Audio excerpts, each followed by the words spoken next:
Hola, ¿qué tal? ¿Cómo están? Bienvenidos a su canal, Un Café entre Hermanos. Esto que vamos a mirar hoy es la segunda parte del tema El sistema económico de Dios. En el video anterior miramos una sección del tema, ya que es un poco largo, y te sugiero, hermano, que tengas paciencia, escuches los videos de este tema y puedas tú con paciencia ir examinando cada una de las partes para que puedas tú tener una información más clara de lo que concierne a esto. Haremos un pequeño resumen de la primera parte del video anterior. Miramos que la base del sistema económico de Dios es dar. Y se da de lo que Dios te ha dado ya, no de lo que no tienes. Eso es algo relevante, donde tú no tienes que estar esperando tener, sino de lo que posees, de lo que ya tienes, de lo que palpas, es de lo que tú tienes que destinar para las cosas de Dios. Es regresarle a Dios algo de lo que Él ya te ha dado, lo cual, examinándolo detenidamente, nos damos cuenta que es mucho lo que nos da. No lo mires solamente en el símbolo de pesos, sino en todo lo que te da. Y quiero decirte que la forma en que se regresa a Dios tiene regla, no es nada más así al aventón, no. Dios establece sus reglas, sus formas, y es por tu propia o por nuestra propia salud espiritual para no caer en situaciones adversas o desequilibrantes que nos causen daño y nos dejen tirados en este camino y no podamos completar la carrera. La forma en que Dios recibe o en la forma en que se le regresa a Dios de lo que ya te dio, de lo que le vas a dar a Dios, consta, ya lo miramos, en primicias, diezmos, ofrendas y limosnas.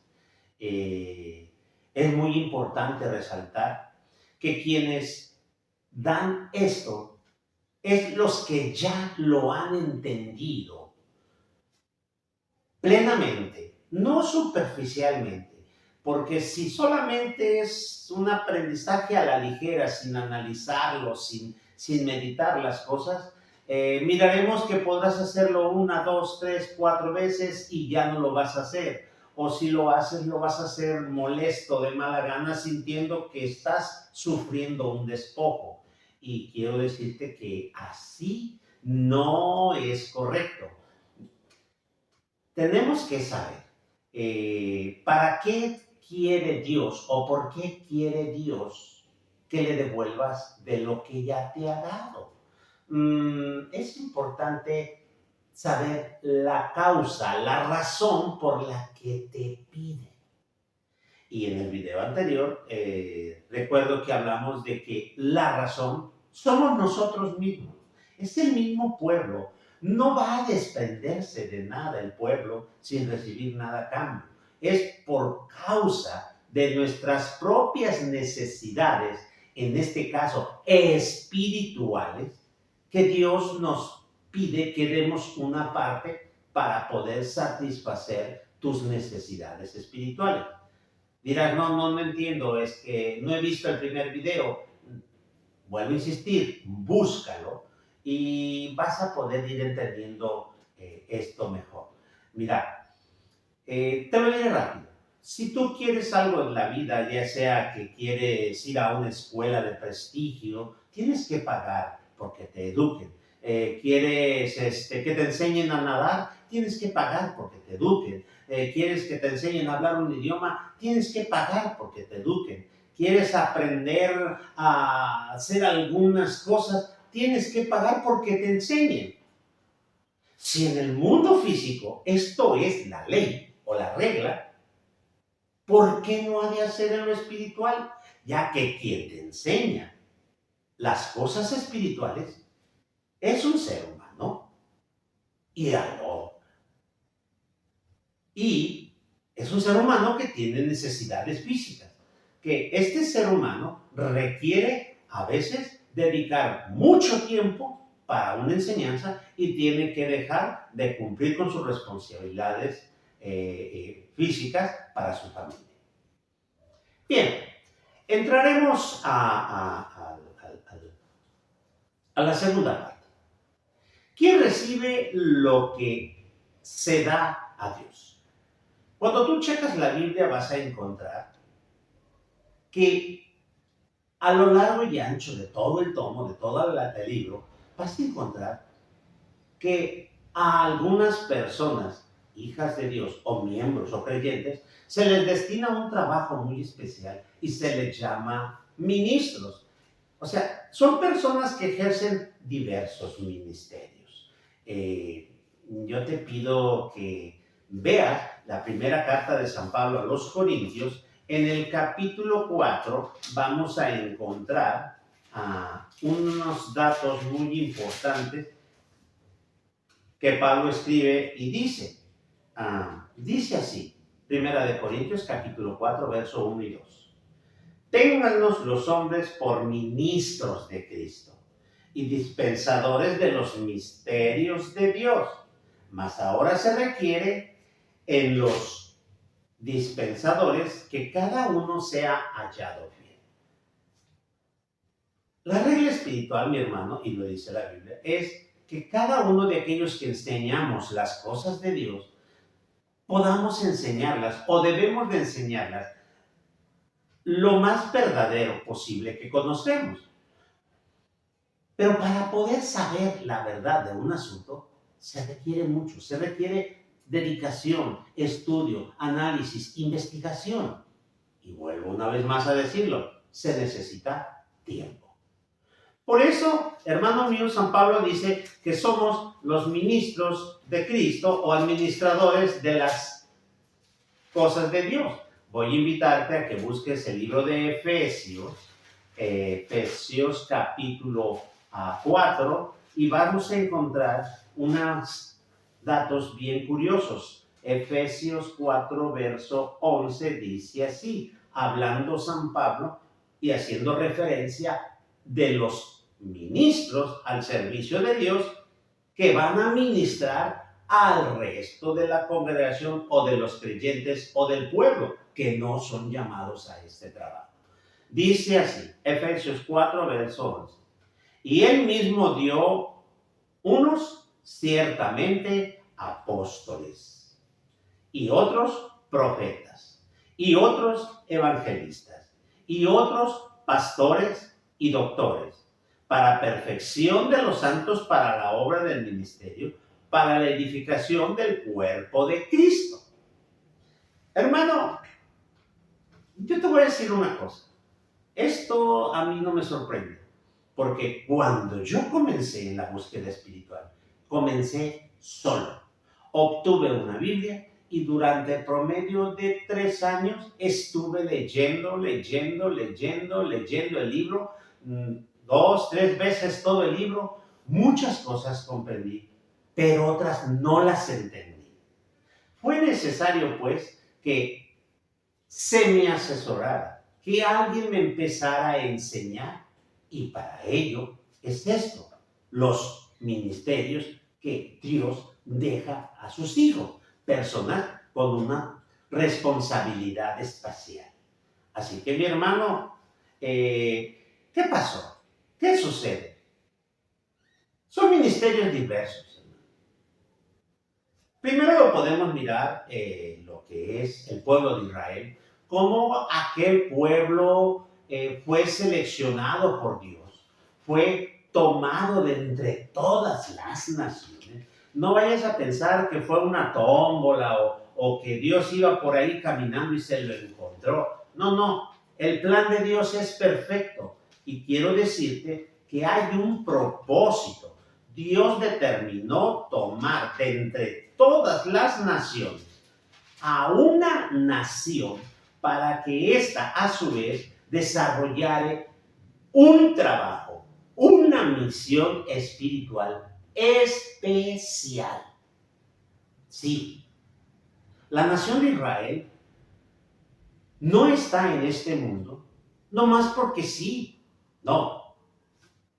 Tiene un ministerio, tiene un trabajo espiritual que hacer y a lo largo de los milenios lo ha estado llevando a cabo paso a paso conforme al diseño de Dios.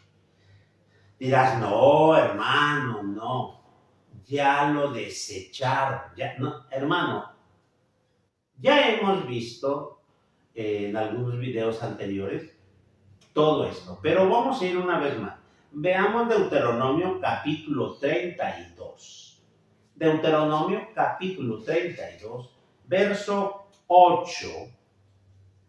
Dice así: cuando el Altísimo hizo heredar a las gentes, cuando hizo dividir a los hijos de los hombres, estableció los términos de los pueblos según el número de los hijos de Israel. Porque la parte de Jehová es su pueblo, Jacob, la cuerda de su heredad.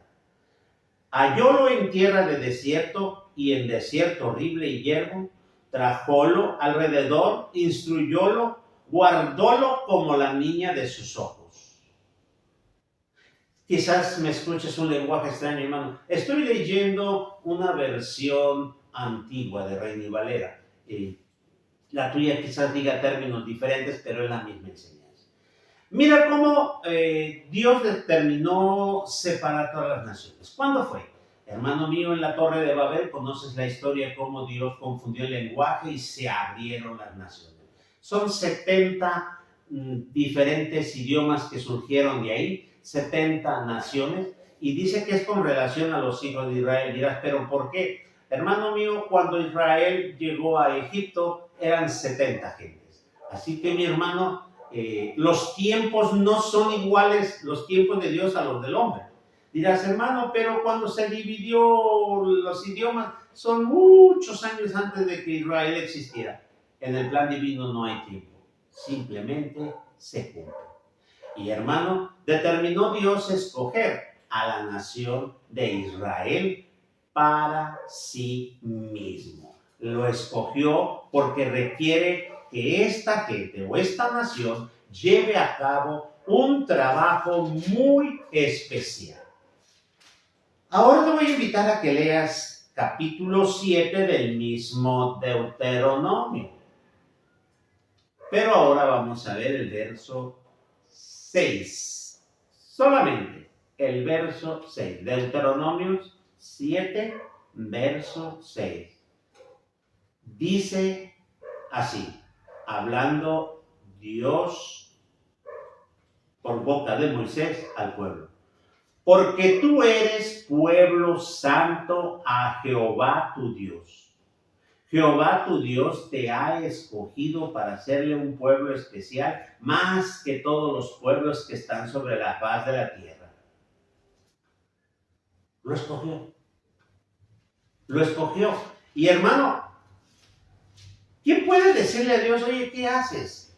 No está bien, no me gusta lo que hiciste. Hermano, en su soberana sabiduría y en su soberano poder, lo que Él hace es correcto, es perfecto, aunque tú y yo no lo entendamos. Vamos ahora al capítulo 14 del mismo Deuteronomio, y ahora en el verso 2. Dice así: porque eres pueblo santo a Jehová tu Dios, y Jehová te ha escogido para que le seas un pueblo singular de entre los pueblos que están sobre la faz de la tierra. Fíjate, un pueblo santo, un pueblo singular, o sea, distinguido, único, sobre la faz de la tierra. Muy bien, hermano mío. Este pueblo tenía, o tiene, mejor dicho, la responsabilidad de transmitir las verdades divinas de Dios. nunca ha cambiado esa realidad. Ese trabajo Dios se lo dio y tiene que desarrollarlo. Obviamente, mi hermano, que para llevar a cabo el cumplimiento de esta verdad y llevar el mensaje a todas las naciones, Dios usó instrumentos diferentes. Y cuando tú lees en toda lo que es el Antiguo Testamento, como le llaman algunos, en todas las escrituras hebreas, vas a encontrar que Dios los envió a lugares insospechados. Primero fueron a Siria y luego otras 2 tribus se fueron a Babilonia. Regresaron las 2 tribus de Babilonia a Israel y volvieron a multiplicarse. Y una vez más allá, después de Jesús, en el año 70, fueron dispersos por todas las naciones del mundo. Era la forma en que tenían que llevar el mensaje de Dios. Era la forma en que tenían que enseñar a las naciones las verdades divinas. Pero déjame decirte, es un trabajo que Dios les dio. ¿Qué verdades tenían que transmitir? ¿Qué cosas tenían que llevar?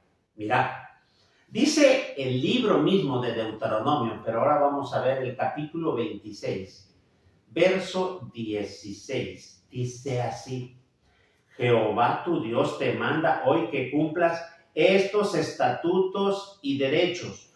Cuida de ponerlos por obra con todo tu corazón y con toda tu alma. A Jehová has ensalzado hoy para que te sea por Dios y para andar en sus caminos y para guardar sus estatutos y sus mandamientos y sus derechos y para oír su voz. Eso, lo que les tocaba vivir, fue el mismo mensaje que dieron a las naciones donde estuvieron. Por eso encontramos muchas cosas en las naciones que dices, como que tienen una conexión con algunas enseñanzas del pueblo de Israel o verdades divinas.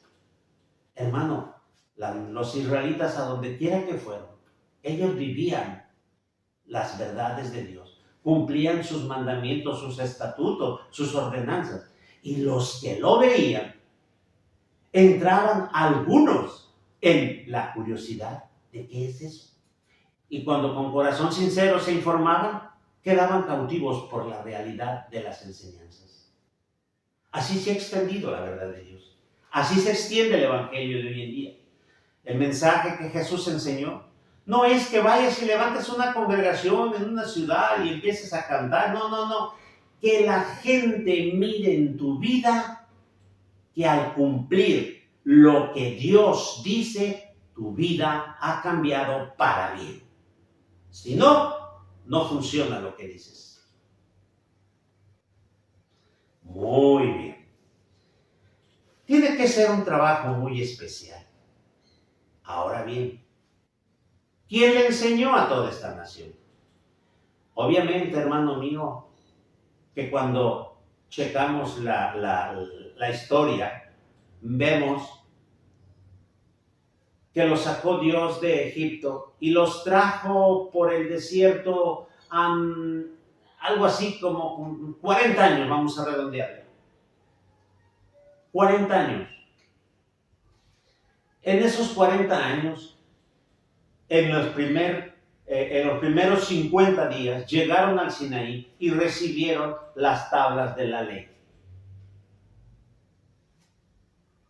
Moisés, Aarón, los hijos de Aarón y los 70 ancianos se encargaron de estar transmitiendo estas verdades por 40 años. ¿Por qué? Pues muy sencillo, ¿vale? Muy fácil, mi hermano. Déjame decirte esto. ¿Qué hacía el pueblo de Israel en el desierto durante 40 años? No cultivaba, no pastoreaba. Entonces, ¿a qué se dedicaba? Hermano mío, se dedicaron durante 40 años a entender, comprender y vivir los mandamientos, los estatutos, las ordenanzas que Dios le enseñó a Moisés y que éste se las transmitió. Mas cuando llegaran a la tierra prometida, la nación de Israel iba a tomar posesión de sus áreas heredadas de la tierra. Y su obligación era trabajar la tierra. Ya no iban a tener todo el día para estudiar las cosas de Dios. Ya no podían reunirse todos y junto al tabernáculo y durar horas y horas y días aprendiendo. No, tenían sus quehaceres, tenían sus obligaciones, tenían familias.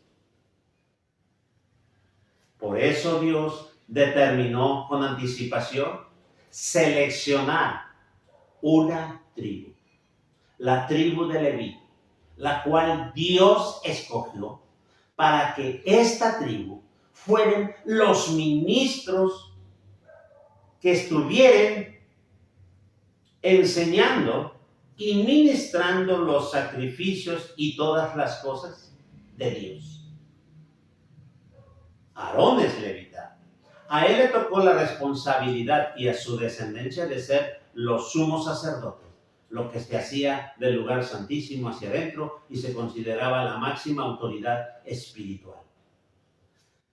El resto de los hijos se encargaban del velo interior hacia afuera, hacia el velo exterior. Y el sacrificio del altar de bronce. El resto de los levitas, dice la Biblia, vamos a ir a Números, el libro de Números, capítulo 1. En el capítulo 1 se habla del censo de todos los israelitas. Cuando leas todo el capítulo encontrarás el censo de los israelitas.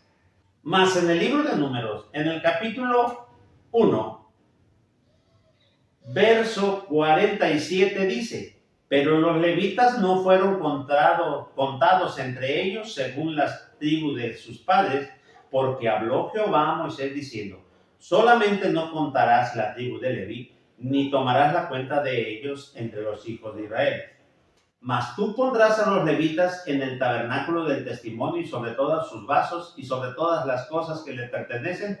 Ellos llevarán el tabernáculo y todos sus vasos, y ellos servirán en él, y se asentarán sus tiendas alrededor del tabernáculo. Su trabajo era el tabernáculo. Hermano, cuando tú te metes y escudriñas todo lo que se hacía en el tabernáculo, es sorprendente todo el trabajo que se generaba. Más cuando andaban errantes, que el tabernáculo no tenía todavía reposo, sino que eran movidos. Había que desarmarlo, había que armarlo, había que moverlo del momento en que la columna avanzaba, la columna de fuego en las noches, columna de nube en el día, avanzaba, tumbaban el tabernáculo, lo desarmaban, lo guardaban y todos los levitas se lo llevaban. Donde se detenía la nube, tenían que volver a armar todo el tabernáculo y el tiempo que estuvieran en ese espacio ofrecían sacrificios. Pero si al moverse de un lugar a otro se llevaba días, no ofrecían sacrificios. Como puedes ver, es un trabajo muy exhaustivo. ¿Qué pasó con los levitas? Hermano, los levitas fueron contabilizados y se les determinó su forma de trabajar. Y cuando David le dio las instrucciones a Salomón para construir el primer templo, también estableció el trabajo de los levitas, ya que una vez hecho el templo, ya no iban a poder cargar las cosas, aquí ya no iban a moverse. Y dice en el primer libro de Crónicas, en el capítulo 23, verso 1, estas palabras: dice: siendo pues David ya viejo y harto de días, hizo a Salomón su hijo rey sobre Israel. y juntando a todos los principales de Israel y a los sacerdotes y levitas, fueron contados los levitas de 30 años arriba, y fue el número de ellos por su cabeza contados uno a uno, 38,000. De estos, 24,000 para dar prisa a la obra de la casa de Jehová, y gobernadores y jueces 6,000. Además, 4,000 porteros y 4,000 para alabar a Jehová, dijo David, con los instrumentos que ha hecho para rendir alabanza. Y los repartió David en órdenes conforme a los hijos de Leví, Gersón, Coat y Merari. Fíjate, hermano, cómo aquí nos da un dato bien importante. Contaron a los levitas mayores de 30 años. ¿Por qué? ¿Por qué? Mira, cuando alguien nace en la tribu de Leví, dice la Biblia que cuando los contaron eran de un mes arriba. Una persona, un levita, un varón levita, desde que nace, está siendo preparado para su trabajo que va a cumplir. Está yendo a la escuela, vamos a llamarle así, está yendo a recibir las enseñanzas de otros levitas. Le van enseñando todo lo que concierne a lo que es ceremonial del templo, el culto, los sacrificios, las ofrendas, todos los trabajos que tenía que hacer un levita. Cuando el levita cumplía 25 años, es como que si se graduara, ya tenía toda la información, vamos a llamarle, terminó su preparación, ahora ya tiene el título de levita, por así decirlo, como alguien que termina la universidad y tiene un título que dice que es doctor, pero nada más dice el papel. En realidad todavía no es doctor, porque le falta practicar lo que aprendió. Con los levitas, cuando cumplían 25 años, los tomaban y los ponían de compañeros a los levitas que estaban dentro del templo o del tabernáculo. Y así, de sus propias vistas, ayudaban a todo lo que era el sacrificio, veían dónde se tenían que hacer los cortes, cómo se examinaba la ofrenda, todos los detalles minuciosos que Dios requiere. Una vez que llegaba a los 30 años, era como de 25 a 30 años, era un aprendiz, o como le podríamos llamar, un pasante de medicina, uno que está apenas aprendiendo. Ya cuando tenía 30 años, ya lo dejaban solo, le daban la responsabilidad solo. Por eso cuando David mandó contar los levitas, dijo, son de 30 años. Estos van a hacer este trabajo, estos van a hacer este trabajo, estos van a hacer este otro trabajo. Quiero decirte que, hermano mío, a levita llegaba un momento en que ya no podía seguir ejerciendo el ministerio del tabernáculo o del templo. Era cuando el levita cumplía 50 años. Dice el libro de Números, capítulo 4, verso 3. De edad de 30 años arriba hasta 50, todos los que están en compañía para hacer servicio en el tabernáculo del testimonio. Ok. ¿Qué pasaba con ellos después de los 50 años? Vamos a decir, los jubilaban. Porque ya no tenían el vigor para hacer todo lo que se tiene que hacer en el tabernáculo o en el templo. ¿Qué pasaba con ellos? Después de los 50 años, los levitas eran usados como maestros de Torah, como maestros de la ley. No se iban a trabajar a un campo, no. Ellos seguían ejerciendo el ministerio de la enseñanza. Sí. Dirás, ¿y cómo puedo saberlo esto? Ok, mira, vamos a ver. Si nosotros vamos al capítulo 14 de Deuteronomio, capítulo 14. vamos a encontrar un mandamiento de Dios en el verso 27. Dice así: y no desampararás al levita que habitare en tus poblaciones, porque no tiene parte ni heredad contigo. No desampararás al levita que habitare en tus poblaciones. Ojo, ¿qué son estas poblaciones? No es Jerusalén, son las demás ciudades, las demás aldeas. Dirás, es que no lo puedo aceptar. Ok, vayamos a una porción que se encuentra en el Evangelio de Lucas. Ahí vamos a corroborar que ellos seguían ejerciendo el ministerio de enseñanza, los levitas. Ok, Lucas capítulo 1, verso 39, dice así. ¿Estamos? Dice: y en aquellos días levantóse María y fue a la montaña con prisa, a una ciudad de Judea, y entró en la casa de Zacarías y saludó a Elizabeth. María fue a una ciudad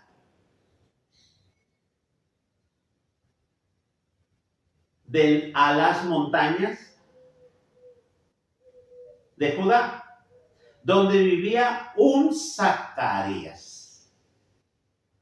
¿Quién es este Zacarías? ¿De qué tribu es Zacarías?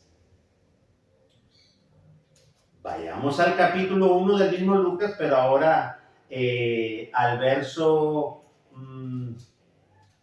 dice: hubo en los días de Herodes, rey de Judea, un sacerdote llamado Zacarías, de la suerte de Abía, y su mujer de las hijas de Aarón, llamada Elizabeth.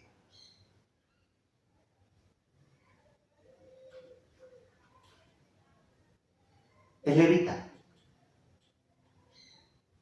descendiente de Aarón, de Abías. Conoces la historia. Vive en la ciudad de las montañas de Judá, no vive en Jerusalén, porque era un hombre, dice la escritura, el verso 7 dice: y no tenían hijo porque Elizabeth era estéril y ambos eran avanzados en días. Hermano, eran mayores de 50 años. No sé cuántos más, pero con esto corroboramos que no podían estar ejerciendo Zacarías el ministerio en el templo porque ya era mayor de 50 años. Por eso estaba en una ciudad en la montaña de Judá y él enseñaba a las gentes que le rodeaban. Ok, ya ves cómo se vive y se aprende las cosas de Dios. Alguien te las tiene que enseñar. Tiene que ser alguien que esté dedicado de tiempo completo. ¿A qué horas tú puedes enseñar a tus hijos Biblia? ¿A qué hora le puedes hablar de las grandes verdades de Dios? Difícilmente acudes a los cultos los domingos, si es que te tocan los domingos. Y entre semana no te pagas porque trabajas mucho. ¿Cuánto lees la Biblia? Yo conozco hermanos creyentes que duran meses sin leer un texto de la Biblia. Lo leen cuando van al culto porque le dicen en la parte fulana. Pero de sentarse, analizar, checar, no solamente leer una parte de un texto para decir leí 5 textos o 5 capítulos en la congregación, no, analizar y tratar de entender, no hay tiempo. Son raros, muy contados los que pueden hacer esto. Para eso se necesitan los maestros. Para eso los levitas mayores de 50 eran usados hacia afuera de Jerusalén. Vayamos un paso más adelante. Recuerda que Israel se corrompió y Dios determinó que fuera destruido el primer templo. Más o menos por ahí en el 560, 570 antes de Jesucristo. Por ahí no tengo la fecha exacta. Pero el rey Nabucodonosor derribó el templo. Se llevaron cautivos a todos los israelitas, a los de la tribu de Judá y la tribu Benjamín. Se los llevaron a Babilonia. Se llevaron los sacerdotes. Se llevaron todos. Dejaron solamente los que no tenían un oficio. 70 años después regresaron y construyeron el segundo templo. Sí, el que menciona el libro de Esdras y Nehemías. Yo te aconsejo que leas estos dos libros, Esdras y Nehemías. Cómo construyeron el segundo templo. Se gozaron, trabajaban juntos todos. Mira, vamos al libro de Esdras. Y vas a encontrar detalles maravillosos de estos acontecimientos que dirás, es que es muy enfadoso este tema, hermano, es muy monótono, ¿de qué me sirve? Necesitas aprender los principios, cómo se rigió y se rige el pueblo de Israel, para que tú, como cristiano, puedas entenderlo. Hermano, hay cada cosa en las congregaciones que te enseñan que no sabes si es cierto o no es cierto. Toman un texto y te lo aplican y dicen, pero no puedes correlacionar los contextos, analizar a qué refiere. Necesitas ver cómo fue para que puedas entender lo que es.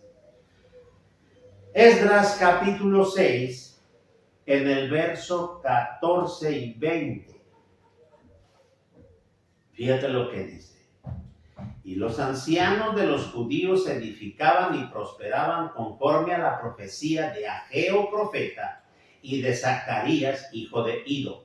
Edificaron pues y acabaron por el mandamiento del Dios de Israel y por el mandamiento de Ciro y de Darío y de Artajerjes, rey de Persia.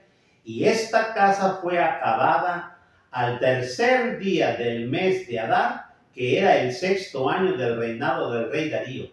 Los hijos de Israel, los sacerdotes y los levitas y los demás que habían venido de la transportación hicieron la dedicación de esta casa de Dios con gozo. Y volvió el culto. Y volvió, hermano mío, el sacrificio. Y volvieron todas las cosas.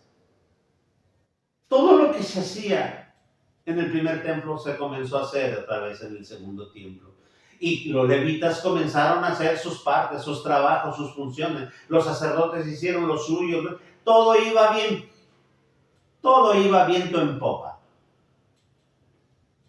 Dice el libro de Nehemías en el capítulo 8, verso 1. Y juntóse todo el pueblo como un solo hombre en la plaza que está delante de la puerta de las aguas, y dijeron a Esdras el escriba que trajese el libro de la ley de Moisés, la cual mandó Jehová a Israel. Y Esdras, el sacerdote, trajo la ley delante de la congregación, así de hombres como de mujeres, y de todo entendido, para escuchar el primer día del mes 7. Y leyó en el libro delante de la plaza que está delante de la puerta de las aguas, desde el alba hasta el mediodía, en presencia de hombres y mujeres y entendidos. Y los oídos de todo el pueblo estaban atentos al libro de la ley. Y Esdras, el escriba, estaba sobre un púlpito de madera que había hecho para ello, y junto a él estaba Matitaías y Sema y Anías y Urías e Hilcías y Maasías a su mano derecha, y a su mano izquierda Pedaía, Misael y Melchías y Jasón y Jasbedana y Zacharías y Mesulum. Abrió pues el libro a ojos de todo el pueblo, porque estaba más alto que todo el pueblo. Y como lo abrió todo el pueblo, estuvo atento. Bendijo entonces Esdras a Jehová, Dios grande. Y todo el pueblo respondió, amén, Amén. Alzando sus manos y humilláronse y adoraron a Jehová inclinados a tierra. Y Jesuá, y Baní, y Serebías, Hanías, Atzubún, Setbatía, Odías, Maasías, Selita, Azarías, Josabed, Hanán, Pelaías, levitas, hacían entender al pueblo la ley. Y el pueblo estaba en su lugar. Fíjate, hacían entender al pueblo la ley. Les explicaban lo que estaba leyendo Esdras. Y les leían en el libro de la ley de Dios claramente y ponían el sentido de modo que entendiesen la lectura. ¡Wow! ¡Qué cosas tan tremendas! ¡Qué situación tan más maravillosa debió haberse visto! Dirás, hermano, cuánto gozo. Aleluya. Sí. Eso fue cuando le dedicaron el segundo templo, el primer día del séptimo mes. Es decir, Rosh Hashanah, cerquita de Yom Kippur. Y pasó el tiempo, no fue mucho, pero algo sucedió con el pueblo. No continuaron aprendiendo, no continuaron aplicando el sentido, sino que se gozaron al oír, pero como siempre dice la Escritura, que aquel que oye y no aprende se le olvida todo. Ya cuando llegamos al capítulo 13 de Nehemías, vamos a encontrar que había una situación.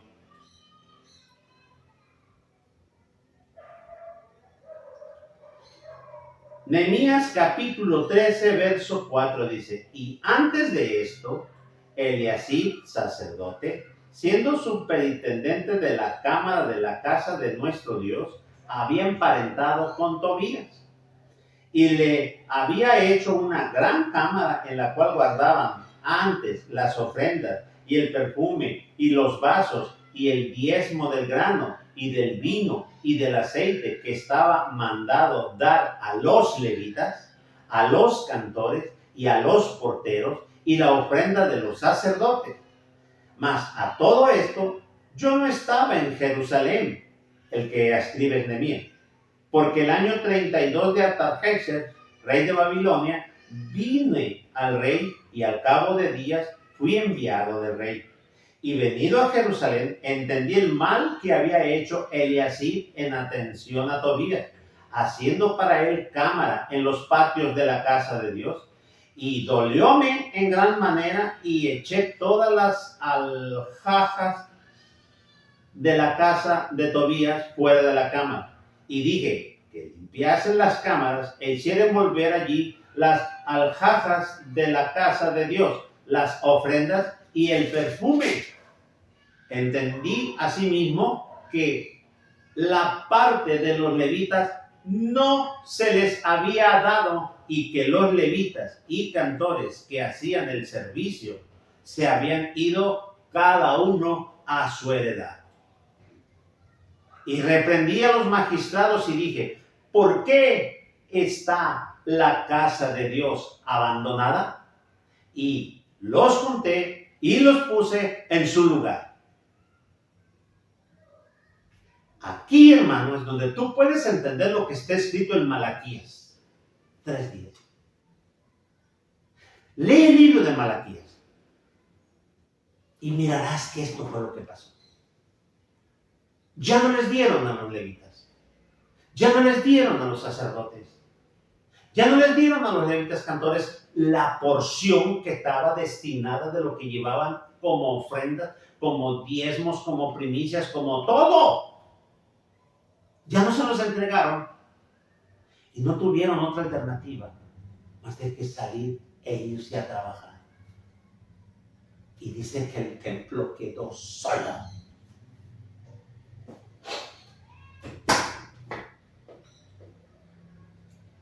Y una vez más el pueblo empezó a dar tumbos. Por una sola cosa. Por la necesidad del que estaba al frente y ser el responsable de repartir lo que correspondía a cada uno de los que trabajaban en el templo.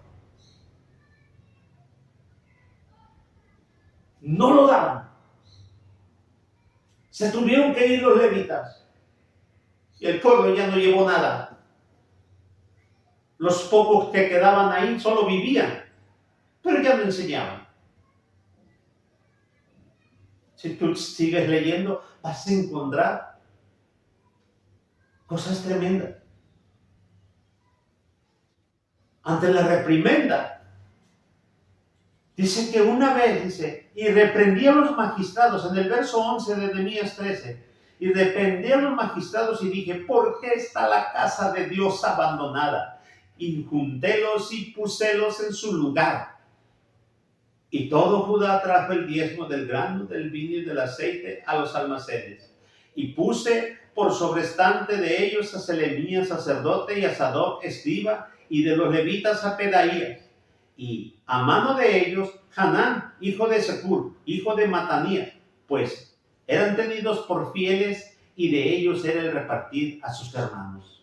Acuérdate de mí, oh Dios, en orden a esto, y no raigas mis misericordias que hice con la casa de mi Dios y en sus observancias. En aquellos días vi en Judá algunos que pisaban en lagares el sábado y que acarreaban heces y cargaban asnos con vino y también de uvas e higos y toda suerte de carga y traían a Jerusalén en día de sábado. Y postré los acercas del día que vendían los mantenimientos. Y estaba también en ella tirios que traían pescado y toda mercadería y vendían en sábado a los hijos de Judá en Jerusalén. Mira cómo se había vuelto una revoltura. El pueblo escogido de Dios. Aquellos a los que se les había comisionado vivir y de esa forma transmitir las verdades de Dios a los que lo rodeaban. Habían sucumbido por negligentes. Sí, por negligencia. Olvidaron las leyes, olvidaron las reglas, olvidaron los mandamientos, olvidaron los portentos que Dios había hecho y se convirtieron como una más nación. Oh Dios, no hay levitas en el templo. No hay enseñadores en el templo. No hay Torah para el pueblo. Si no hay Torah, no hay pan. Y si no hay pan, no hay Torah. Y hoy en día tú y yo andamos payaseando. Andamos haciéndola de cristianitos. Muy espiritifláuticos, cantando y siendo unos seres miserables para con los ministerios de Dios. Oh Dios. Oh Dios.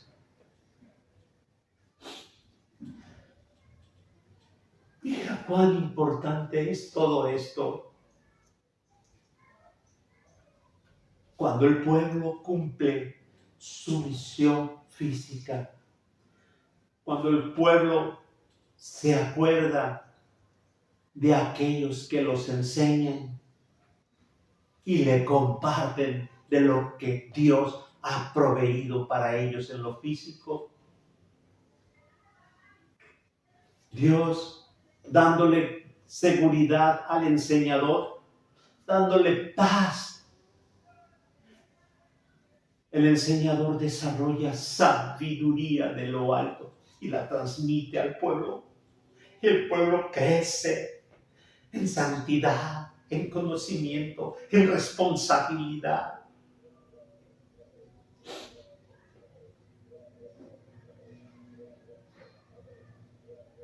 Por eso San Pablo dijo, Primera de Corintios capítulo 9, verso 1. Arguyendo a aquellos disque cristianos, criticaban a Pablo por su forma de llevar el evangelio.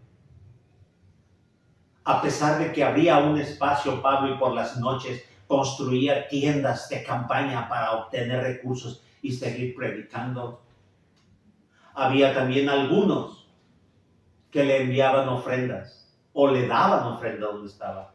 Pero siempre no falta aquel mezquino que va en contra, sin tener sabiduría de lo que dice. Y San Pablo responde así. Primera de Corintios 9, verso 1. No soy apóstol, no soy libre, no he visto a Jesús el Señor nuestro, no sois vosotros mi obra en el Señor. Si a los otros no soy apóstol, a vosotros ciertamente lo soy, porque el sello de mi apostolado sois vosotros en el Señor. Esta es mi respuesta a los que me preguntan. ¿Qué? ¿No tenemos potestad de comer y de beber? ¿No tenemos potestad de tener con nosotros una hermana por mujer? También como los otros apóstoles y los hermanos del Señor y Cefas. ¿O solo yo y Bernabé no tenemos potestad de no trabajar? ¿Quién jamás peleó a sus expensas? ¿Quién planta una viña y no come de su fruto?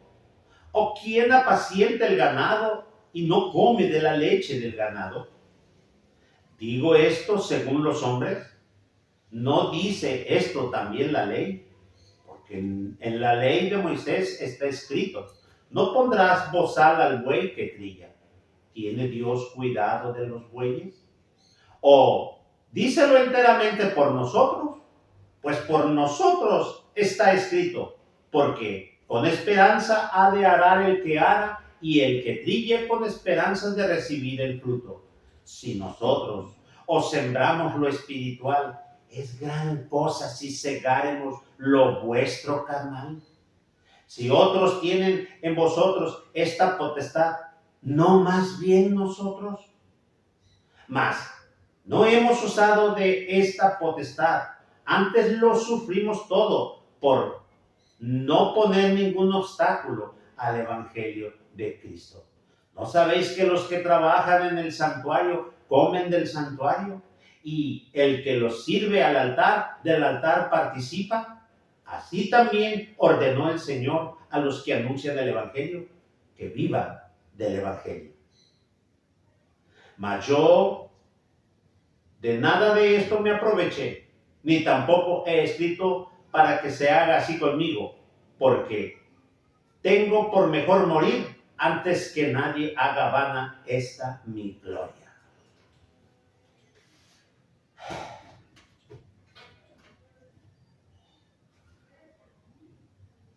¿Qué más decir?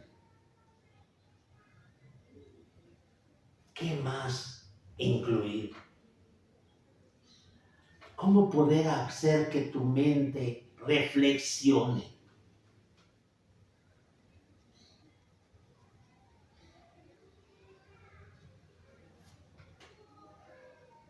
¿Qué nivel espiritual tiene el cristianismo hoy en día?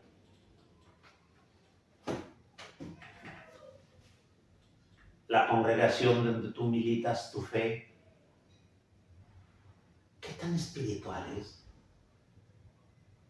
¿Sigue envuelta en contiendas? ¿En chismes?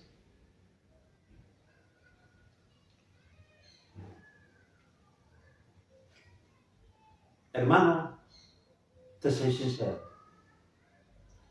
al menos donde yo me muevo, volteo y miro las comunidades o los miembros de las comunidades cristianas.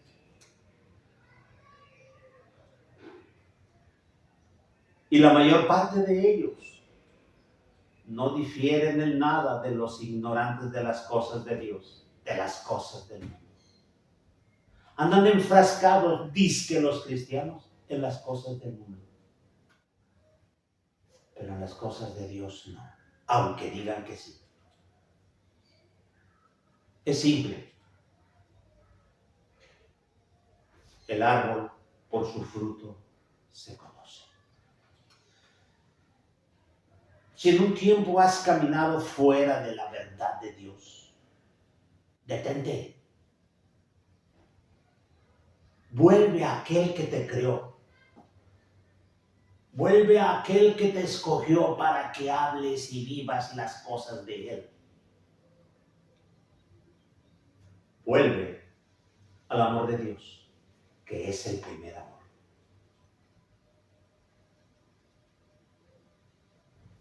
No te olvides de tus obligaciones para con aquellos que enseñan las cosas de Dios.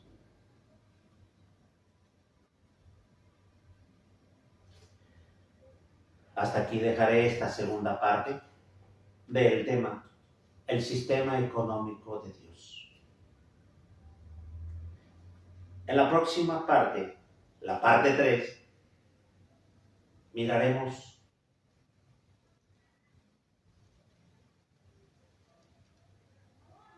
la regla o la forma en que Dios dice en su palabra que se tiene que entregar primicias, diezmos, ofrendas, limosnas. No te pierdas la tercera parte. Yo deseo que Dios te bendiga, ilumine tu mente y tu corazón y haya en ti la disponibilidad. Amén. Y recuerda, un café entre hermanos es algo maravilloso cuando hablamos de las grandezas de nuestro Dios. Dios te bendiga.